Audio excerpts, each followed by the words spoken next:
ಕ್ವಿಕ್ಕಾಗಿ ಪುಳಿಯೋಗರೆ ಹೇಗೆ ಮಾಡೋದು ಅಂತ ತೋರಿಸ್ತಾ ಇದ್ದೀನಿ. ಪ್ಯಾನ್ ಬಿಸಿ ಆಗಲಿ. ಹುಣಸೆ ಹುಳಿ, ಕರಿಬೇವು ಮತ್ತು ಒಣಮೆಣಸಿನ, ಸಾಸಿವೆ, ಜೀರಿಗೆ, ಕಡಲೆಬೇಳೆ, ಉದ್ದಿನಬೇಳೆ, ಶೇಂಗಾ. ಯೂಸ್ ಮಾಡ್ತಾ ಇರೋದು ಸನ್ಫ್ಲವರ್ ಆಯಿಲ್. ಎಷ್ಟು ಕಡಲೆ ಬೀಜ ಹಾಕ್ತಾ ಇದ್ದೀನಿ. ಜನ ಹುರ್ಕೊಂಡು ಸೈಡಲ್ಲಿ ಎತ್ತಿಟ್ಕೊಳ್ತೀನಿ.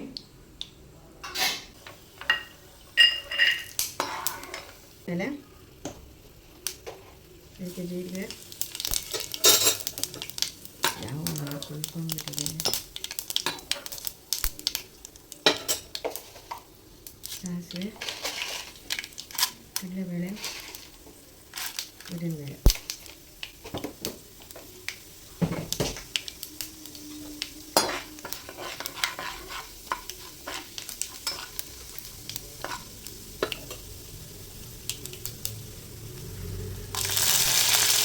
ಮೆಣಸಿನಕಾಯಿ,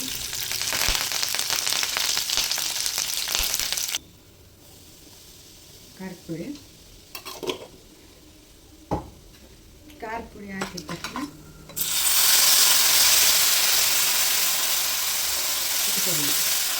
ಹಾಕ್ಬಿಡೋದು. ಉಪ್ಪು. ಗೊಜ್ಜು ಪುಡಿ ಅಂದರೆ ಇದನ್ನು ನಾವು ಎಲ್ಲದಕ್ಕೂ ಯೂಸ್ ಮಾಡ್ತೀವಿ ನಮ್ಮ ಮನೇಲಿ. ಅಂದರೆ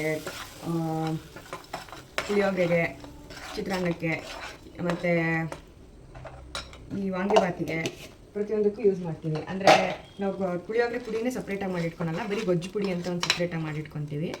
ಆ ಗೊಜ್ಜು ಪುಡಿ ಏನು ಅಂದರೆ ಕಡಲೆಬೇಳೆ, ಉದ್ದಿನಬೇಳೆ, ಸಾಸಿವೆ, ಜೀರಿಗೆ, ಮೆಂತ್ಯ ಎಲ್ಲದನ್ನು ಡ್ರೈ ರೋಸ್ಟ್ ಮಾಡಿ ಅದನ್ನು ಹುರಿದು ಮಿಕ್ಸಿ ಮಾಡಿ ಇಟ್ಕೊಳೋದು. ಯಾವಾಗ ನಾವು ಈ ಥರ ಗೊಜ್ಜೆಲ್ಲ ಮಾಡ್ತೀವೋ ಆವಾಗ ಗೊಜ್ಜು ಮಾಡ್ಕೊಳೋದು.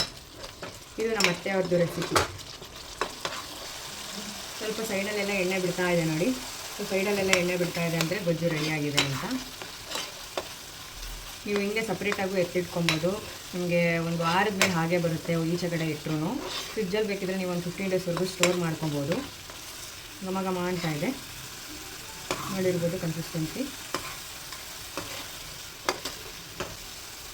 ಯಾರ್ಯಾರು ಹೊಸದಾಗಿ ನಮ್ಮ ಚಾನಲ್ನ ನೋಡ್ತಾ ಇದ್ದೀರಾ ಸಬ್ಸ್ಕ್ರೈಬ್ ಮಾಡ್ಕೊಳ್ಳಿ, ಲೈಕ್ ಮಾಡಿ, ಶೇರ್ ಮಾಡಿ, ಕಮೆಂಟ್ ಮಾಡಿ, ಅಡುಗೆನ ಟ್ರೈ ಮಾಡಿಬಿಟ್ಟು. Thank you. Have a good day.